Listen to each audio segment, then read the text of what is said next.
Hi guys, welcome back to my channel. In today's video, we are going to be reviewing Subscribers webtoon comics. So first off, we have After Lockdown by Leon Ji-hae. Unfortunately, I don't think the thumbnail is going to stand out in the sea of comics. Usually when I make my thumbnails, I like to be very contrasted. So either the colors are very contrasted, or there is just like a giant face that shows your art style. As for the intro, I feel like the intro is a little bit long. Usually I like to keep my intro short and straight to the point. How I would write your intro would be something like, Yoonjin is a university student from Korea who is studying abroad in Melbourne, Australia. But it is January. However, it is January 2020, the day COVID hit. So something like that. It's like you are setting up a premise that it is going to be a story about COVID.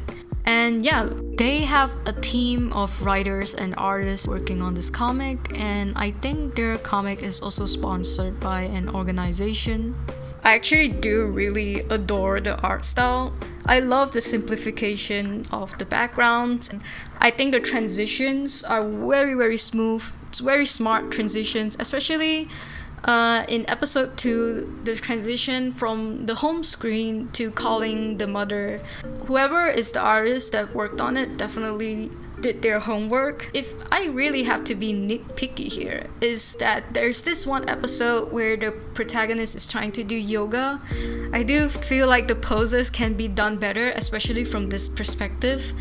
Normally, how I would draw someone from this top-bottom perspective is, if I can't figure it out, I would go Google some references, but usually I would do it like this.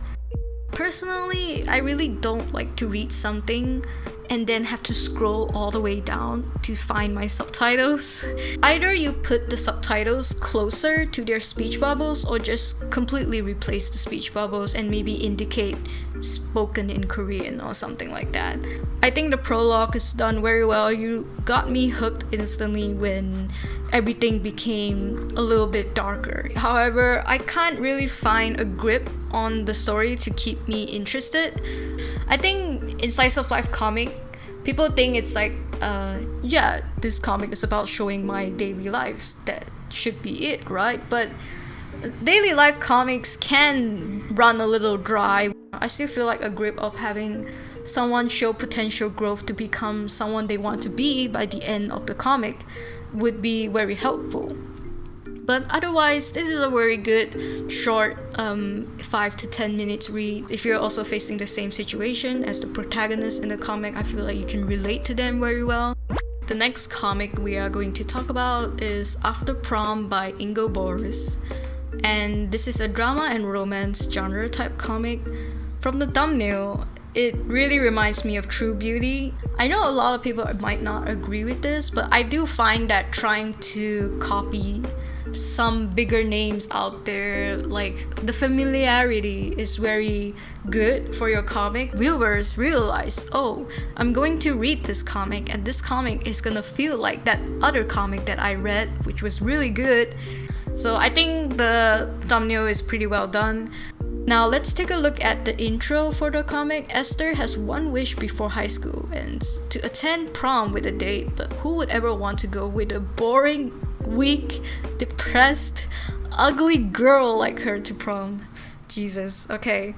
I do think like 50% of the description is basically just trying to berate this protagonist, and that's really kind of a turn-off to me. It's like you can basically put all of that in one sentence, but you decided to just put all the worst adjectives about this girl. How I would write this instead would be something like, Esther's only wish before high school ends is to have a prom date, but who would ever want to go with someone like her? Now, this question is gonna make people think, what do you mean someone like her? What's wrong with her? She looks pretty in the thumbnail. Why wouldn't anyone want to go with her? And then to only realize when you click on the comic is, oh, okay, she looks kind of, well, not as pretty as how the thumbnail suggests. Now let's move on to the story. and coming in with that Doki Doki moment, will you go to prom with me? And it's like, I actually don't really understand why like girls are so infatuated with like prom. Why would such a handsome guy ask out an ugly, weak, boring, whiny loser like me? We end the episode with an author's note. I'm gonna be honest, I feel like the author's note is very unnecessarily. You pretty much already spoiled the story in here and have shown a lot of insecurities about your art skill and story, which is not something you want to do when people first come into reading your comics. Just let the readers be the judge of your art, you know? I have a dark secret that no one must know. That's a good start, good grip. And I'm looking at this background. I can't really decipher, is this a picture but posterized, or is this a 3D background but like with a weird texture? Because later on I saw that you used 3D backgrounds.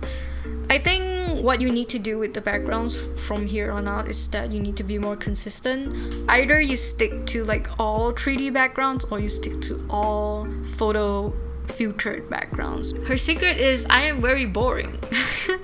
Okay.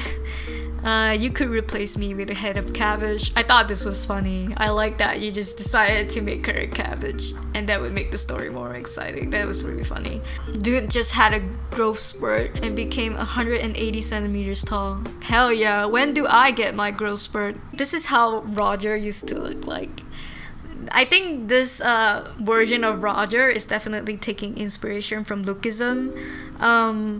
But it's a bit unrealistic for him to go from this to that. Like, dude went from like 150 centimeters tall to like 180 centimeters tall. Like, it don't work like that, unfortunately. Like, the only reason Lookism was able to do what it did was because he switched bodies with this other dude. So it makes sense. We come to this transition where she said, that's it, that's my secret, I want to go to prom. Bro, I thought your secret was that you were boring or something. And here we come with the Stacy. Holy shit, I just realized the protagonist is based off on the meme where it's like Stacy and Becky. How are you allowed to dress like that to school? Mister, that is sexual assault. Overall, I think it's quite funny. It has a lot of potential. But yeah, just like according to some of my advices, I feel like making little changes would definitely help with the story more. Anatomy wise, you could improve a little bit on it, but other than that, it's not too bad. At least it's like I know what the characters are doing.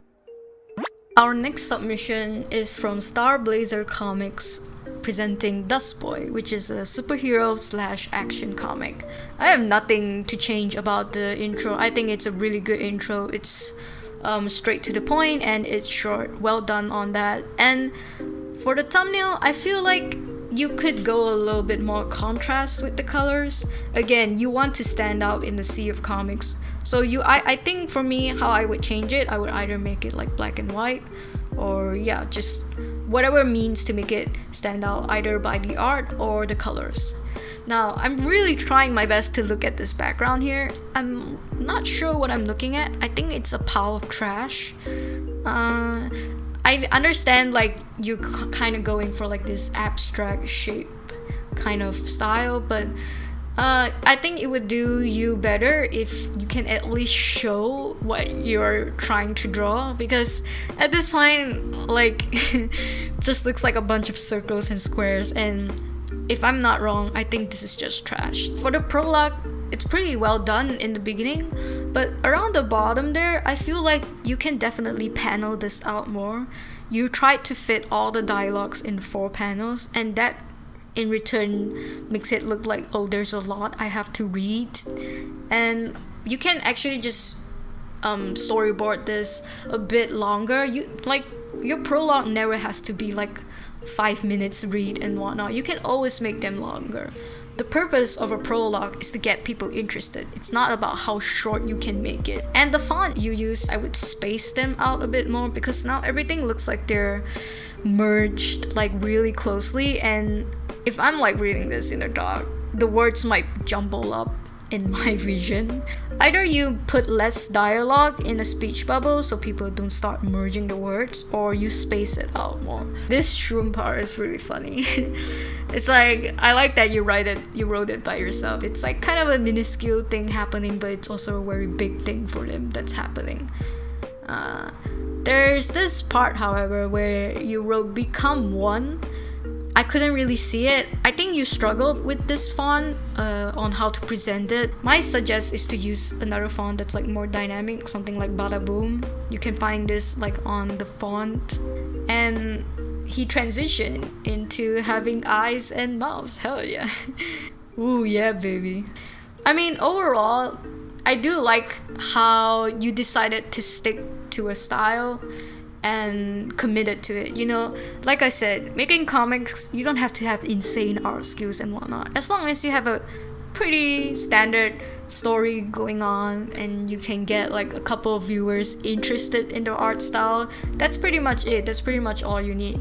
And yeah, I feel like this is setting up a good premise for the story, you know. Can't wait to see what Dust Boy does. And yeah, if you're interested, feel free to check him out. Finally, our last submission is going to be, I can't say this, I'm just gonna address it as Warrior Queen, by Grace Ogwo, and it's action and historical. The thumbnail, by the way, is very eye-catching. Love the thumbnail, 10/10. I think a lot of people will click for it. Now this feels like a history lesson right there. Okay, the intro is a bit long, but I feel like you were straight to the point. Honestly, this is very insanely well done, okay? I like how you use different colors to like portray different things, and I'm just so in love with the colors, honestly. One thing I would change though is the red line at the back of the panels. They're kind of stealing the spotlight of the panels. What I would do, I would just lower the opacity just a little bit so the panels can shine more. Honestly, just really well done with the fighting scene. However, there is this one scene of them fighting got me a little bit confused. She puts her sword in him and suddenly she is holding the sword again in the other panel. I think there are some inconsistencies here. It's like, at least show the part where she takes out the sword, because honestly that's the most badass part. Putting the sword in and taking it out. I'll be honest, this pose would be looking kind of goofy. How I would change it would be maybe something like this, either like a side view or just like another perspective of her throwing the sand. But other than that, it's very well done. Honestly, at this point, I think I'm being a real nitpicky here. I really like how the desert feels in your comic. It feels really hot. It feels very golden, which is nice. This part where she's blowing the leaves, I feel like if you close her eyes to blow the leaves, it would seem more realistic. And one final tip I would give maybe is try to don't go overboard with the color dodging. The color dodging and overlay of like the sunniness is nice. I like it, but it's a bit overdone for me. It's like, I feel like even if you lower it by 50%, the effects would still stay the same, and it would still feel like they're in the desert and it's like really hot and whatnot, because the effects can be a little bit blinding for me, especially if I'm going to read this at night. I feel like my eyes will just burn. But overall, such a great comic, such a great read. I'm so excited to see the next episode. A great start to the prologue as well, and I feel like Grace definitely did her homework. Such a well done start to a comic. And yeah, that is about it for our webcomic reviews. Also, I guess I'll add the criteria for the next video. Your comic needs to be ongoing and updated as of this video coming up. Nothing wrong with like old comics, but I just want to help incoming creators shine a light more. Again, I appreciate everyone for submitting. I got a lot of submissions and I could only pick up a few. And if you guys want to be critique for part 2, feel free to leave a comment down below and a direct link to your webtoon, and I will check it out. Feel free to check out my comics as well. Also, I have Patreon and Ko-fi. Feel free to support me, and I will see you in the next video.